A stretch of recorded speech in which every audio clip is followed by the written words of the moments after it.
Wow, guys, we have a lot to talk about in a very short amount of time in regards to AMC stock, because AMC fell about 42% on the day, whereas ApeCoin, yes, you finally got your Ape shares, only closed at $6 after reaching a high of $10.50 per share, down about 9% on the day. So let's talk about what's currently going on with AMC stock, and let's start right flipping now. So what's essentially happened with AMC?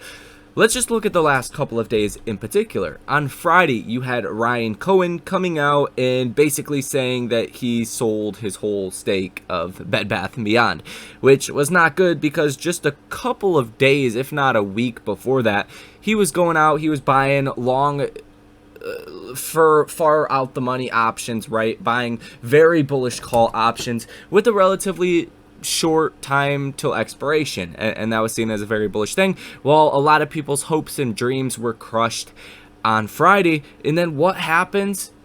Just at like 6 o'clock in the morning, Cineworld put out a note to investors that the company might go bankrupt, and that's the third largest movie theater chain in the world. So that's obviously not a good thing for AMC. Both of those things are not good things for AMC. And then at the same time, today, we started trading the Ape shares. Now, at one point in the day, you actually gained more value off of the Ape shares than what was lost. For an example, when Ape was at $10 per share and AMC was trading at $12 per share, well, that was higher than yesterday's close at $18 per share. It was like $19 and some change is what the combined value of Ape and AMC was trading at.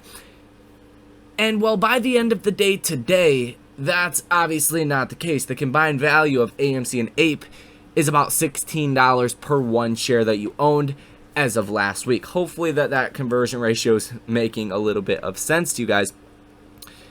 So at one point, things were going okay, right?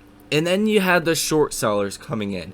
On top of all of the bad news, specifically around the theater industry, Cineworld, and the momentum getting crushed by Ryan Cohen, you also had this big day where the shorts took full advantage of it. Because, I mean, the last thing that was going up today was retail stocks, were high momentum stocks. So you see that, and you see it reflected in the data, in which we'll talk about in just 1 second.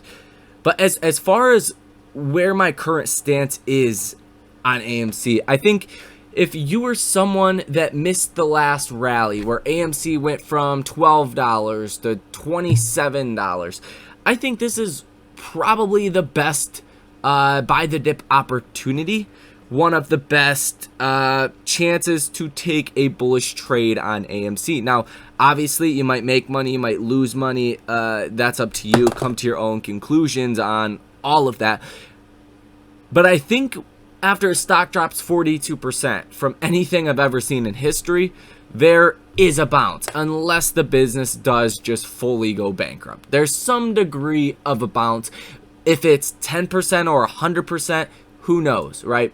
But it looks like a good opportunity to take a position. And I think a lot of people also fail to realize that these failure to delivers that will come about this whole Ape share process, the shares that are just not delivered, well, that will be reflected. And I still think that's a couple days, if not a week away right now, to actually being exposed. It's not going to be simultaneous, right? It's not going to be just 1 second later, right? After the first minute of trading today, all the synthetic shares are exposed. No, it doesn't quite work like that in the financial world, right? There's a lot of leeway, especially when you're dealing with hedge funds with billions of dollars. So I think that is still up and coming, but I think the overall business of AMC and the trade that we still have is fully intact. And I think eventually, give it a month or two, I think the Ape share situation might be seen in a more positive light. And to be quite honest with you guys, if Ryan Cohen, if that never happened, if Cineworld never came out with their bankruptcy warning, if we didn't have such a bad day today, I mean, the S&P dropped over 2%, worst day since June. If all those things didn't happen, I think AMC would have performed a lot better. Definitely wouldn't have been down almost 42%. So I think at the bare minimum, you're looking at a bounce here. That's the bare minimum. But I do think in the longer term, month, 2, 3 months, which longer term, hey, everyone's definition of that is different. 2-3 months is not long term at all, in my personal opinion. Hardly qualifies as short term. You'll probably be rewarded, and obviously not a financial advisor. But now let's talk about the data behind AMC and what's going to be happening throughout the rest of this week and the markets, because obviously let's address the elephant in the room. Stock market was down big today. And by today, I'm talking about Monday. If you guys are seeing this Tuesday morning, well, all this information is very relevant, and probably even more relevant because the markets might be opening by the time some of you guys see this video. And essentially what the markets freaked out about today was the upcoming Jackson Hole Economic Symposium. A lot of people are saying that there's no way the Fed's going to pivot, right? We get that. At least a lot of people do. It's unclear how much trading algorithms have priced that in. So maybe it's priced in a lot, maybe it's not. But I think there's no way that the markets are not expecting the Fed to be super hawkish. So I think we're expecting that. And I think that it's starting to be priced into the markets slowly. I don't think it's fully priced in. We'll see once Wednesday comes around. And that's going to be the big day, Wednesday through Friday. It's going to be the first time you hear from Fed Jerome Powell. And the fact is, inflation's still a big problem. The markets went off to the races in a very short-term outlook, expecting the Fed to U-turn, disregarding anything that was going on, disregarding all of the data that we have in front of our face. The Fed wants 2% inflation. You're at 8.5%. You're far off of that. You're not going to get a U-turn until that happens. So I think probably the markets are in for some more pain. I do think tomorrow or Tuesday, depending on when you are seeing this video, is probably going to be a more relaxed day, an up or down 0.5% day, kind of what I'm expecting until we get actual new information from Fed Jerome Powell. Fed Jerome Powell is probably going to come out and try to talk down the markets in the most aggressive way he can, because after all, it was his unscripted comments at the last FOMC meeting that drove the markets so much higher. That is really not going to help them get inflation down. The stock market high, not good for inflation, right? People go out on vacations, they spend more money, right? So on and so forth. It helps fuel some of that demand. After all, you can borrow from your portfolio. You can sell your stocks because they just went up and go out and buy more products or services. Either way you chop it down on the chopping block, it's not a good thing. And that's what is going to happen. And the markets, they're not going to like it, right? Earnings are coming out. They're okay. Nothing to, write home about, but they're decent, right? So you have this in the works right now, and we don't know what Fed Jerome Powell is going to say, but Wednesday through Friday, that is going to be the time frame. And you're also going to get economic data at the same time. Let's go to Wednesday and see what we have in store for us. You have durable goods orders month over month for July at 8:30 in the morning on Wednesday. You have pending home sales month over month for July, pending home sales year over year for July at 10 o'clock in the morning as well. On Thursday, you have GDP growth rate quarter over quarter for second quarter estimate, the second estimate for Q2. Keep in mind the first estimate was a negative 1.1% reading, so better than what we expected, but still negative 1%, not good. That will probably move the markets. Comes out at 8:30 in the morning. You have GDP price index quarter over quarter, corporate profits quarter over quarter, initial jobless claims for August 20th, all of that coming out at 8:30 in the morning. And you also have the PCE prices, the final estimates for Q2 coming out as well at 8:30 in the morning on Thursday.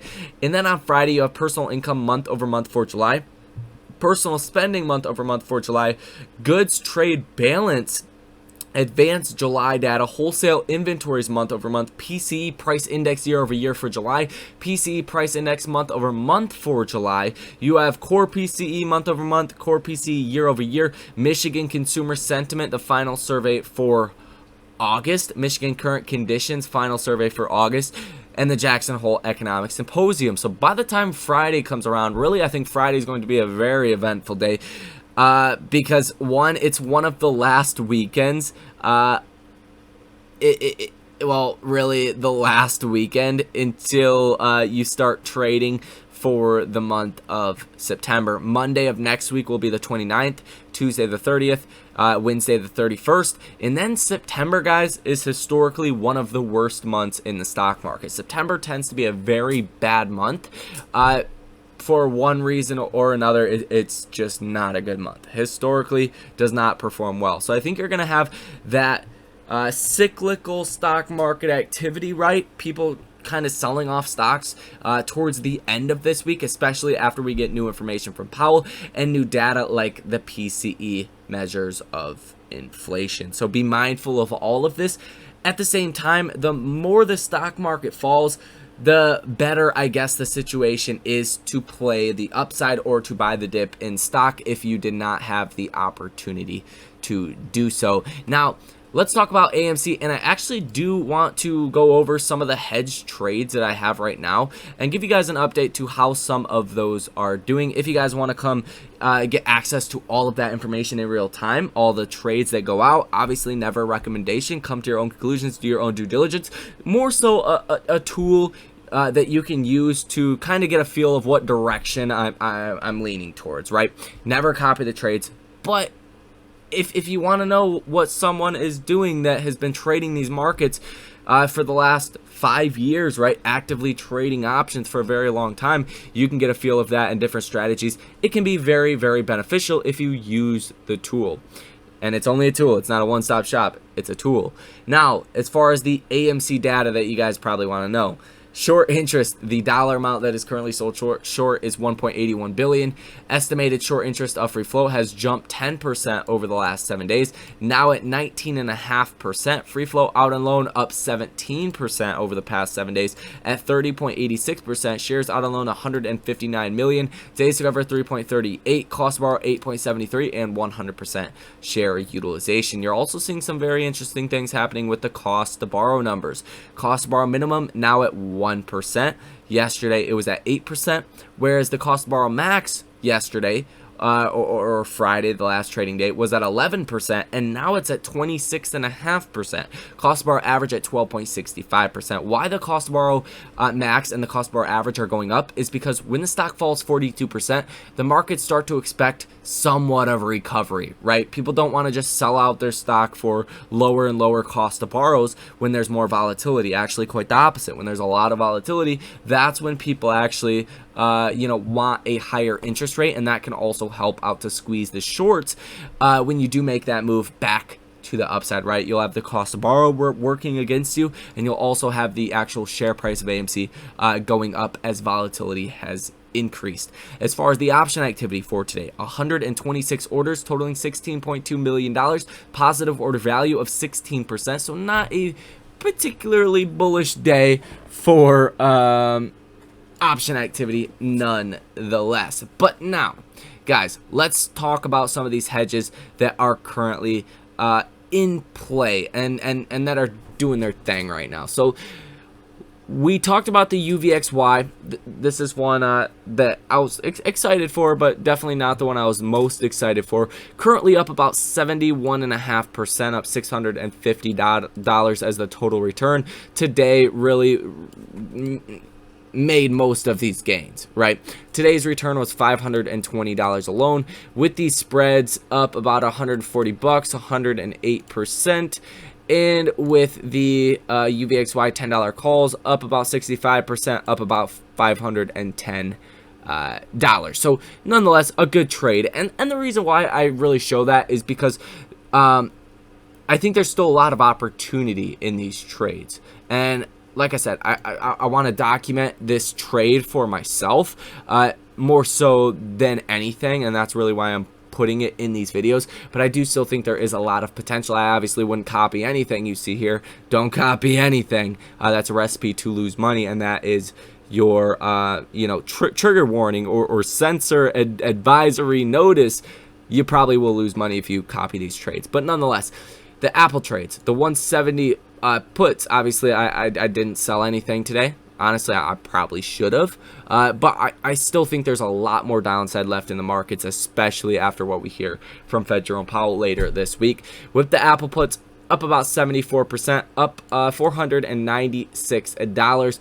Total investment on these contracts was about $770, currently worth $1,166. So a decent return nonetheless, $500. Yeah, small, big amount, depending on what your portfolio looks like. Whatever the case is, decent trade nonetheless, but nothing too crazy. Now, this is the one I'm most excited about that I went over in the last video more extensively as well. And I think this one's very exciting because you get a max gain of almost $19,000 if Apple were to fall 13%. From here, Apple would have to fall still to 155. So let's go ahead and pull that up. If Apple fell to 155 right now, that would be about a 7%, 7.5% move to the downside.